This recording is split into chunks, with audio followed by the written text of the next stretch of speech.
In our previous episode, we discussed how natural hazards can threaten millions of lives and cause large-scale financial, infrastructure, agriculture and productivity losses that seriously hinder India's overall development. The failure to effectively have in place a system which can respond to these hazards, both natural and man-made, can act as a force multiplier to disrupt economic and social stability. In India, the lack of adequate emergency response protocols and supporting tools, including trauma care, security and safety planning, and disaster reaction drills have all contributed to a state of anarchy in the event of exigency. In this episode of IIRIS Report, we look at the need for a centralized command and control system for responding immediately and effectively to disasters and accidents, the need for adequate training of our first responders, and the role of the private sector in augmenting these resources along with the way forward. Hello and welcome to another episode of IIRIS Report, and in this episode we are looking at emergency response systems, which include a number of activities that we must prepare to undertake, particularly in the event of emergencies such as bomb threats, explosions, accidents, medical emergencies, and even criminal acts and behavior. Studies have shown that India lacks adequate emergency response mechanisms generally across the board, with very few enterprises or institutions having given it serious thought beyond paying lip service to emergency responses. And such risks put India and the Indian employees at a very negatively high position in the world risk category because of emergency responses. And we have two experts who not only advise the corporate sector but are hands-on players in the subject. We have Colonel Arun Sindhwani, who is the Chief Security Officer of the DLF, a very large real estate entity, a major business house, and they have obviously emergency responses as a key area of your interest, and I'll dwell on that a little further. And we have Kunal Bhogal, Vice President with India for the India Risk Report Initiatives of IIRIS, which is our knowledge partner for these episodes. I'll go to you, Colonel Saab. Reports and indications are that nearly 48,000 workers die in the country due to occupational accidents. Now, this is very different from accidents which might take place in residential areas, since you also provide a lot of security cover to residences which are part of DLF's portfolio. So, why is it that people constantly keep dying when anybody you talk to in the corporate sector, they turn around and tell you that no, we have mechanisms in place? So, is it that there is an image being portrayed when the reality is very different? I'll say that when we look at the deaths which are occurring over the construction industry or the industry which is a stabilized industry in terms of the residential or the office complexes, I think the attention is to be given towards the safety. The companies like DLF, their first and the prime motto is safety first, rest of the things can wait. When you look at that, the activity which is there for protecting the people is foremost, and when you are trying to say that, you look at that the people are trained, all the processes are in place, people they work for those processes, they follow that and keep it in the forefront while they do any activity. When we talk of deaths taking place all over the countryside, it could be because of various reasons. The skill is maybe the major part which is missing in there, and some places you find the dedication of the organization rightly brought out by you that it may not be there towards the way it should have been. But I will say in a nutshell that these deaths are most of the time due to negligence, not because of the corporate policies which are not there. The people are trying to enforce the policies, but to the time when you look at these policies to be incorporated, somebody has to take it forward, right from the people who are working and those who are going to work on the concept of taking it forward.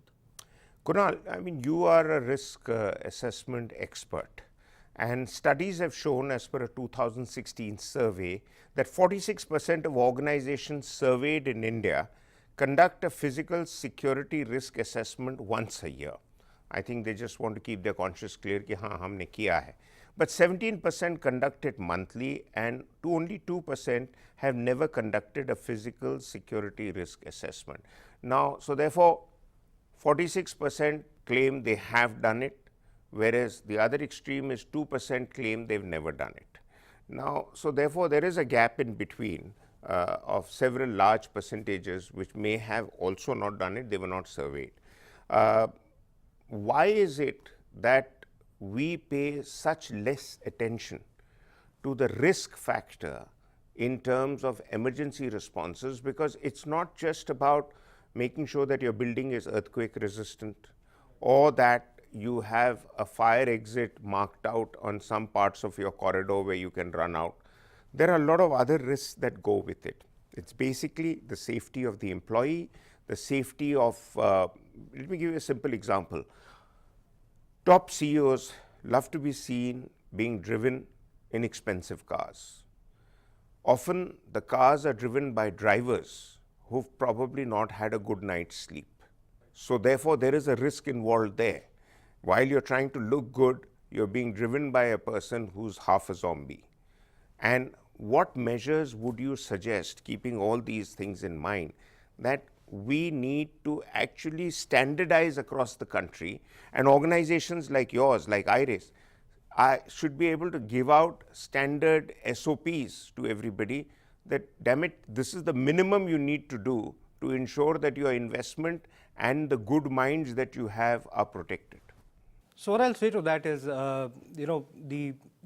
the fact about emergency response and the need for it has to be knitted at the ground level. People have to be educated on a community level. People have to be educated in schools and colleges. That is one.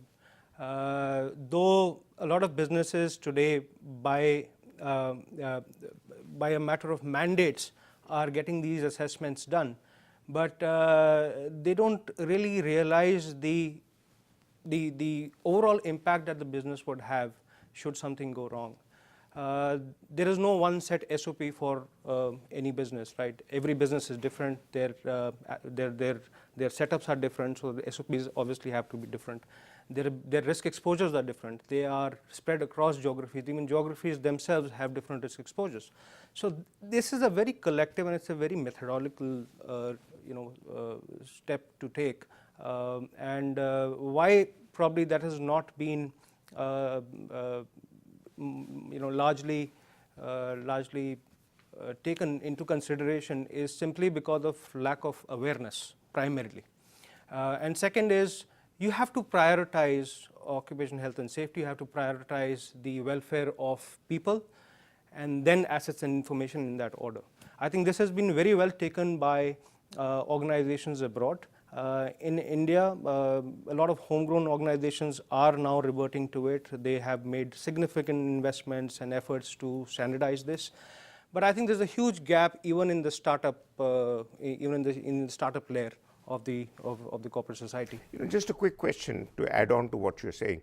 I have seen what works well with corporates and individuals is that your good intentions notwithstanding, but if a certain government mandate comes out that this is a minimum that you need to adopt, failing which your operational license will be taken away, would you think that will make an effect? I think it should. So you have minimum standards for buildings, for example, right?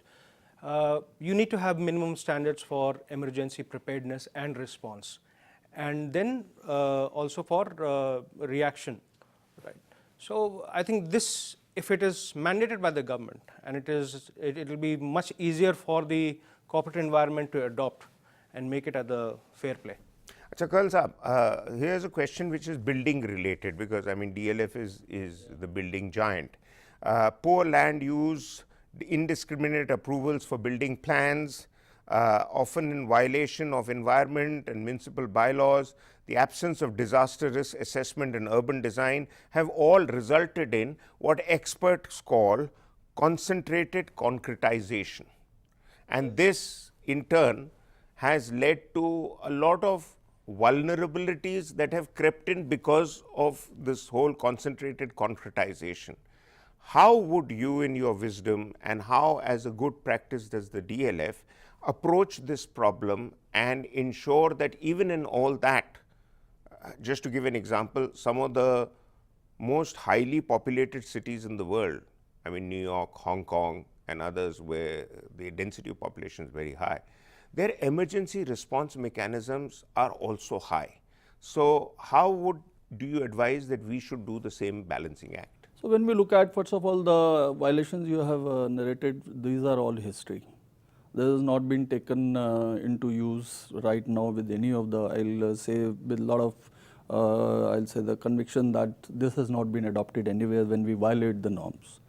Any of the, I'll say the developer or any of the builders or the people who are providing such services, they are trying to be part of the environment, not away from the environment. We have dovetailed the complete activity of environment, keeping the area green, keeping the area buildings green, using the best natural resources to have this thing, recycle the resources which are available there, So like that water. is your good model. Yes. That is your good model. Yes. But when somebody makes a remark like this, I mean, let's face it, in India today, builders are under a lot of pressure and a lot of flack because many of them have not followed even the basic norms.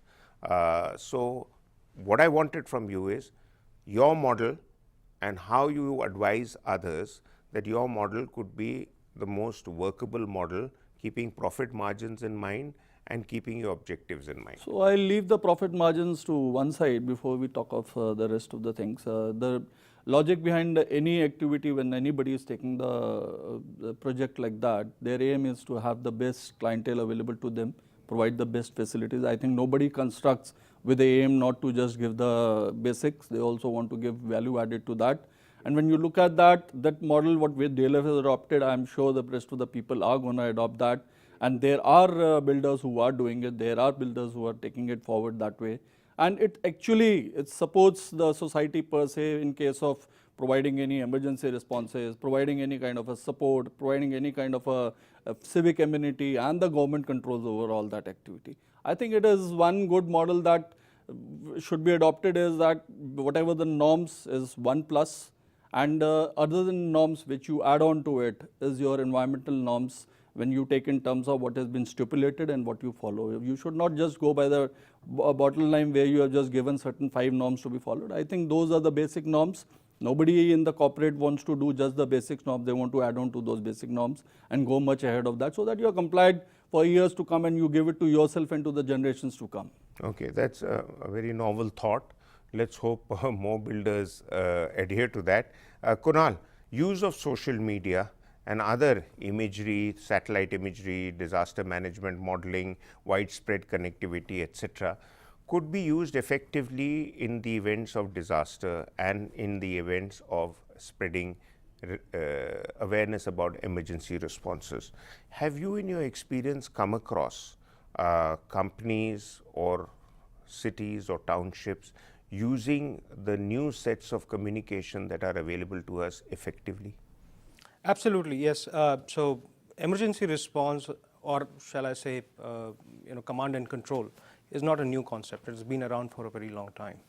I remember doing some work for a very large IT company almost about 15 years back when they were setting up a shop here in India, and they wanted emergency response as their first priority. So the logic here is the emergency response is all about communication. You should be able to send across your message, and that message should be well received by people who are affected. The second, you should be able to tell them what is to be done, and you should be able to get to know, have the knowledge that what is happening around.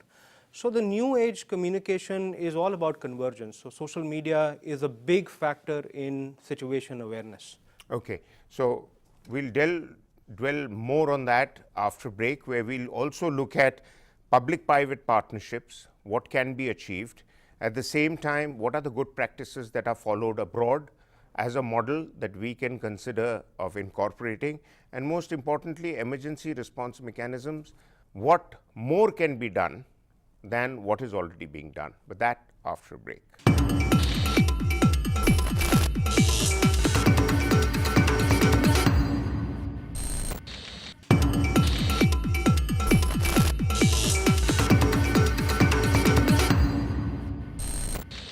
Welcome back. We are looking at emergency responses in the event of disasters and other human emergencies and how the industry can cope with it.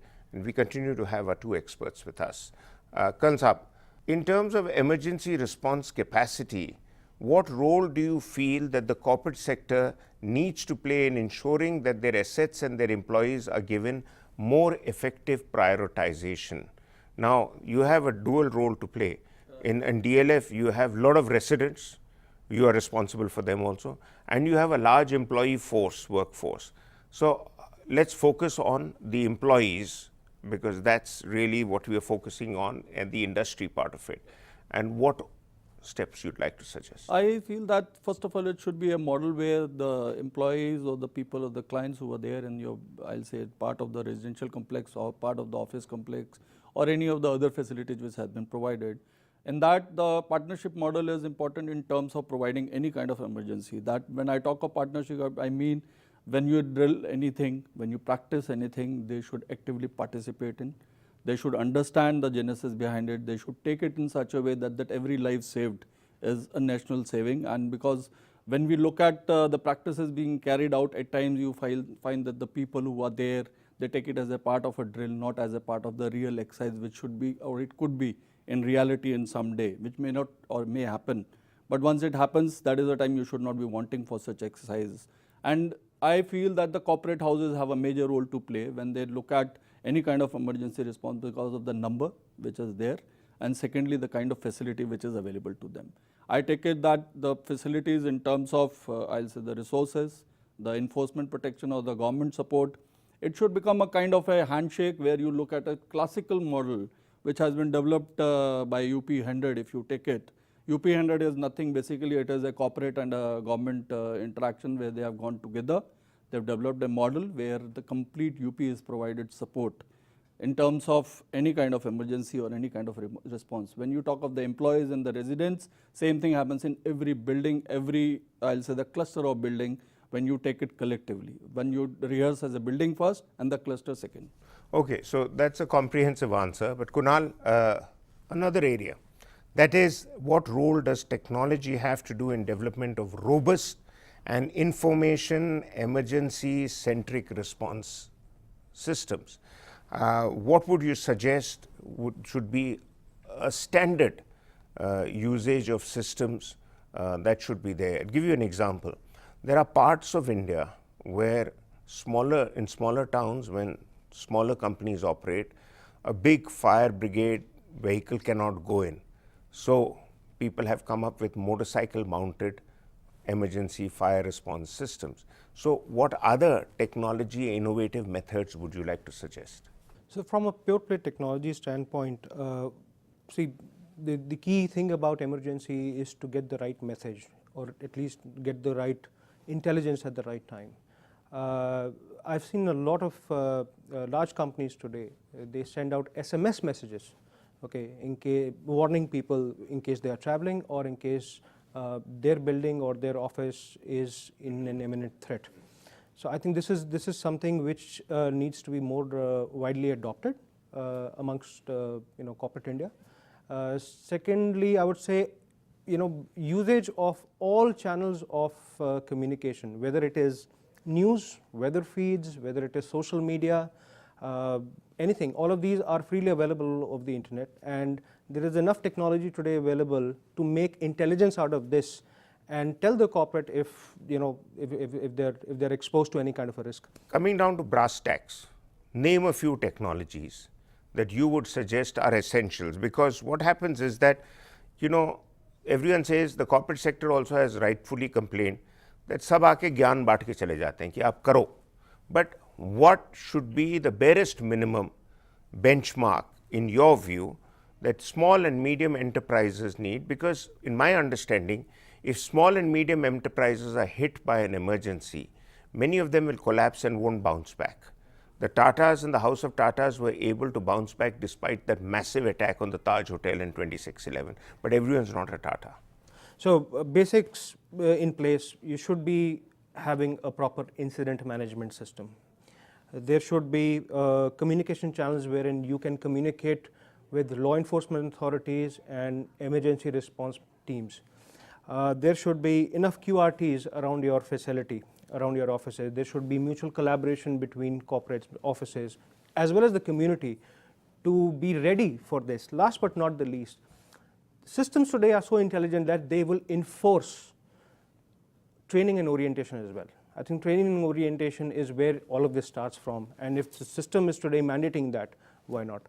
I think these are the key essentials for anybody to function for a for an emergency response mechanism. Colonel Sindhwani, I have noticed that people are generally allergic to rehearsals, but drills and rehearsals have to be carried out.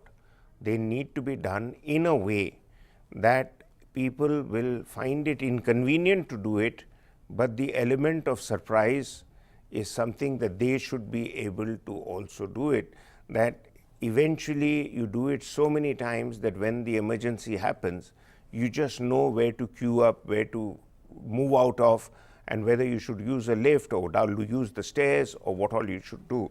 Now there is a problem, and there is a problem in the eyes that corporate sector has a problem when engaging with authorities in building emergency response measures.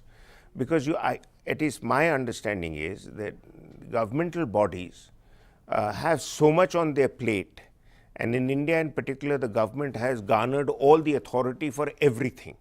But it's another matter that whether they are collecting taxes endlessly in a township like Gurgaon and they don't spend the money because they don't have projects enough to spend the money, or the files are just catching dust and the authorities have other political priorities to attend to. So how do you do this balancing act between the government's slow-moving, relatively lethargic approach to things and your desire in all good intent to provide citizens who are in your area and in your mandate, and you have large corporate structures, Cyber City being one of them, which is your body under your control. And India is not necessarily a security conscious city. So corporates, if you put them through a fire drill, they'll say, oh, we've lost 1 hour of working time, and I had a conference call with my bosses in the US or whatever. And residents have the same thing, that listen, I've had a long day, why are you ruining my evening by sending me out on a fire drill? So how do you, what diplomatic skills do you need to do this to get it right? Firstly, I would say that we have realized that once you educate the people for the need, they do reciprocate. And we have found that even the government bodies, they have become part and parcel. When we need the support, when we carry out the drills, there's never a chance they have not responded. In fact, they are also the kind of a first responder when we say that we're carrying out this particular drill, maybe a surprise, maybe a organized, they do reach, we have. And when we have educated the residents, because the global incidents which have been highlighted by the media, that such kind of I'll say emergencies can result into huge human lives and the property. So residents have over a period of time, maybe from the office complex point of view or the I'll say the residences properly, and those people, they cooperate and take it forward as part of their I'll say daily activity in which they are supposed to support that, and they do support that. Okay, good. So Kunal, last question to you. Several countries have put together emergency response mechanisms, region-wise, city-wise, etc. The example is in Philippines, they do an annual earthquake drill, right? Elsewhere in the world, they go through the fire drill on a regular basis. What do you suggest should be a model that we must adopt? So, there is something called Community Emergency Response Team, CERTs. Right, that is one model which has been very widely accepted around the world, and I think we should definitely look in this direction. Like Colonel Sindhwani said, that once you educate people, they are better, they are responding to this. I think better education, better exposure, that will obviously be a great deal here. The second thing would be putting up the right leadership at a government level, and not totally depending on law enforcement authorities, because anything that goes wrong in our society, or anything happens in any of the offices, by default we call the police. Right. Or they have created a number now, Right. 112 in India, which is something like the 119 abroad. But anyway, we are very short of time, but yes, two very important points, a community activity, and don't blame it and don't wait for the police or the government to come and bail you out. But some very important points have emerged in our discussions with great clarity, and I wish to thank you both for being part of this show. I'm sure those who are watching will know that at the end of the day, the buck stops with all of us, and there is a need for all of us, regardless of a position that we hold, to be alert to emergencies and to be able to give a willing and a helping hand. Thank you for watching this show. We'll be back next week with another episode. Until then, goodbye.